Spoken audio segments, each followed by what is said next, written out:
and today I am going to teach you a very simple topic in the chapter Gravitation. So today's topic is the inverse square law. In the inverse square law, we are going to teach or learn the magnitude of centripetal force.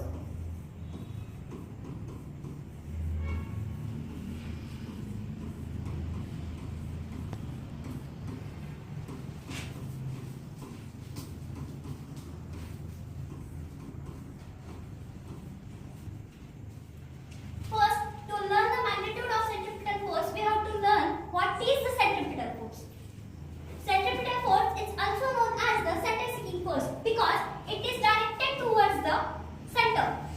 Suppose it is a circular loop, and here is the object. He is roaming around the circle, and its direction is towards the center. Suppose he goes here, his direction will be towards the center. If he is here, his direction towards the center.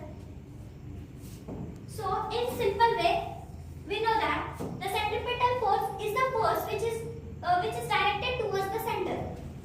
So what is the formula of centripetal force? F is equal to mv squared upon r. This is the formula of centripetal force, and we have to find the value of F. So for that, first we will find out the value of V.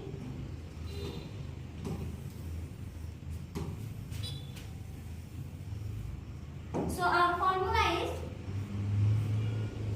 F is equal to mv squared upon r. V is the speed. Here V is the speed. The value of speed is, the formula of speed is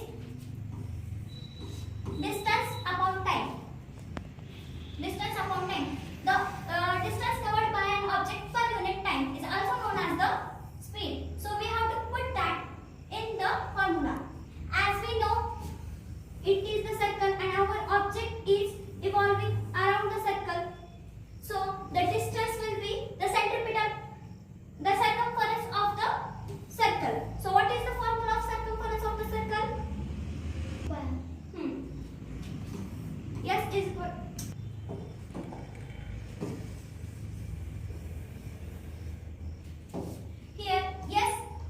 Here S is equal to the velocity. S is equal to the velocity. So velocity becomes, what was the D? It was the circumference. And formula of circumference is 2 pi r.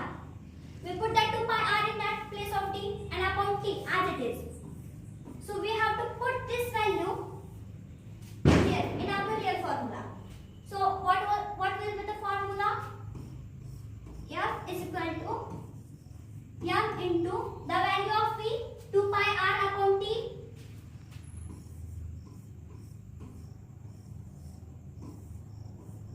Here it is V square, so we have to write a square on its head and r as it is.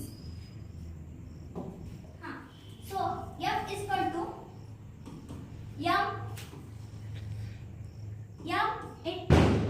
the square of 2 will be 4 pi square. The square of r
index of A is 1 into the index of A is 4, it will become A, and addition of the index takes place. It means 4 plus 1, which becomes 5. So the same process goes with here, goes with R.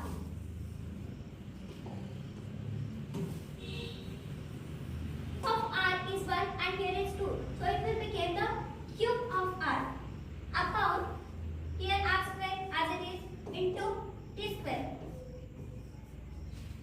So as we know the Kepler's third law, according to him,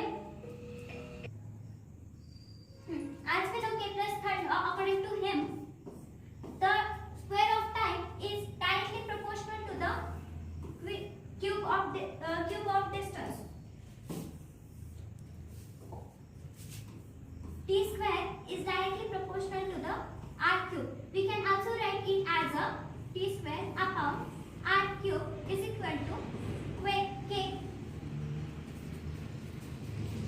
The value of T square upon R cube is K. But in our equation it is R cube upon T square. So as we know there is nothing under K. So we can write 1. Here R cube is downward and here R cube is upward. And it is R cube upon T square. So we can write it as simply 1 upon K, right? So we have to put this value in this equation. Is upon T square is equal to 1 upon K.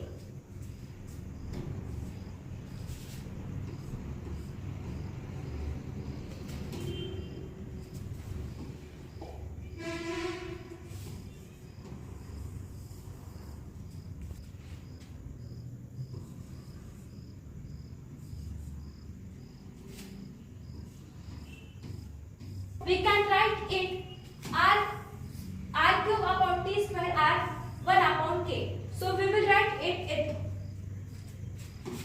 right. So the formula will become M is equal to M into 4 R square into K. Here the value of M is constant. As we know, suppose it is an object. Whatever will be in mass, but the mass will be constant everywhere, on the earth, on the moon. The value of 4 is also constant. It will be 4 on the earth and on the moon. The value of pi is also constant and k is also constant. So we can write it as a f will depend upon 1 upon r square. So this will be the value of the magnitude of centripetal force. This is the inverse curve law. So simple, so easy. From that we can say that R is the radius will be determined the force between the sun and the earth on the other planet. That's it.